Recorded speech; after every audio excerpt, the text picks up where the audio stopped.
எல்லாருக்கும் வணக்கங்க. இன்றைக்கி நான் கடலைப்பருப்பு கொழுக்கட்டை பூரண கொழுக்கட்டை எப்படி பண்ணுறதுன்னு சொல்லி தரப்போகிறேன். வாங்க வீடியோக்குள்ளே போகலாம். இந்த கடலைப்பருப்பு வந்து 100 கிராம்ஸ் எடுத்து ஒரு 1/2 hour to 1 hour நல்லா தண்ணியில் ஊற வச்சு தண்ணி எடுத்துகிட்டு நான் அரைச்சி வச்சுருக்கேங்க மிக்சியில். அதே வந்து அளவுக்கு வந்து வெல்லமும் எடுத்து வச்சுருக்கேன். அது ரைஸ் வந்து 1 கிளாஸ் நல்லா தண்ணியில் வந்து அலசிட்டு 1/2 கிளாஸை நல்லா அலசி அது வந்து காய வச்சு அரைச்சி வச்சுருக்கேன். நான் ரெடிமேட் மாவு கூட வாங்கிக்கலாம். எண்ணெய் தேவையான அளவு, கொஞ்சம் உப்பு வந்து டேஸ்ட்டுக்கு, அப்புறம் தண்ணிங்க. எப்படி செய்யறதுன்னு பார்க்கலாங்க.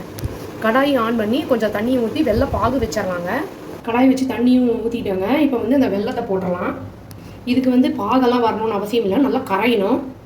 இப்போ வந்து வெள்ளம் நல்லா தண்ணியில் கரைஞ்சிருச்சுங்க. இதை ஃபில்டர் பண்ணி எடுத்துடலாம். சப்போஸ் மண் இருந்தால் கூட ஃபில்டர் ஆகிடும்.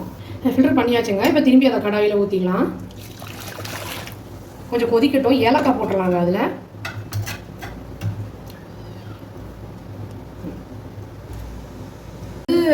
நல்லா கொதிச்சுட்டு இருக்குங்க. இந்த ஸ்டேஜ் பாகெல்லாம் ஒன்றும் எடுக்கலை. நான் வெறும் கடலைப்பருப்பு அதில் போட்டு அரைச்சி வச்ச கடலைப்பருப்பை வந்து அதில் போட்டு நல்லா கிண்டலாங்க. சில பேர் வேக வச்சும் போடுவாங்க. நான் இப்படியே போடுறேன், ஏன்னா ஸ்டீம் தான் பண்ண போகிறோம் இதை. அதனால் இப்போ வந்து ஸ்டஃபிங் ரெடி ஆகிடுச்சுங்க. இதை வந்து ஆஃப் பண்ணிடலாம். நல்லா ஆறணும். அப்புறம் வந்து மாவு அதுக்குள்ளே ரெடி பண்ணிடலாம் நம்ம. இப்போ இந்த அரிசி மாவில் வந்து கொஞ்சோண்டு உப்பு போட்டு எண்ணெயையும் போட்டு லேசான வெது தண்ணீரில் வந்து அதை பிசைஞ்சு எடுத்துக்கலாங்க. மாவு பதத்தில். மாவு ரொம்ப கெட்டியாகவும் இருக்கக்கூடாது, ரொம்ப குளன்னு இருக்கக்கூடாதுங்க. இந்த மாதிரி பதத்தில் இருக்கணும். இந்த மாதிரி அச்சு கடைகளில் கிடைக்கிது. இதில் லேசாக எண்ணெயை தடவி அதை பண்ணிடலாம். இந்த மாதிரி மாவு வந்து நல்லா பெருசாக இந்த டிசைன் இருக்கிற வரைக்கும் 2 சைடையும் வச்சுட்டு பூரணத்தை வந்து ஒரு சைடில் வச்சு மூடி எடுத்துட்டோன்னா ஆட்டோமேட்டிக்காக வந்துருங்க. அது காமிக்கிறேன் நான் உங்களுக்கு. இப்போ ஸ்டஃபிங் உள்ளே வச்சு அப்படியே மூடிடலாங்க. ஜஸ்ட்டு இப்படி மூடிடணும்.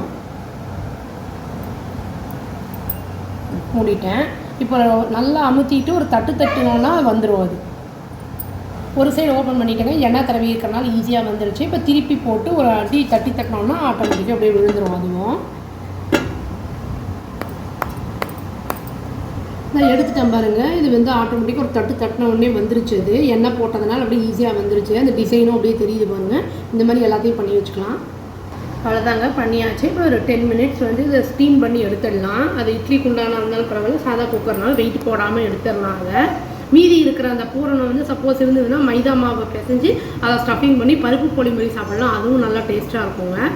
அவ்வளோதாங்க, டேஸ்டியான கடலைப்பருப்பு கொழுக்கட்டை ரெடி ஆகிடுச்சு. ஸ்டீம்டு ஃபுட்டு தான் எல்லாம் போட்டிருக்கறனால ஹெல்த்தியாக ட்ரை பண்ணி பார்த்து எப்படி இருக்குன்னு சொல்லுங்கள். Thank you. Please do like, share and subscribe our channel and click the all option and tap the bell icon. Thank you.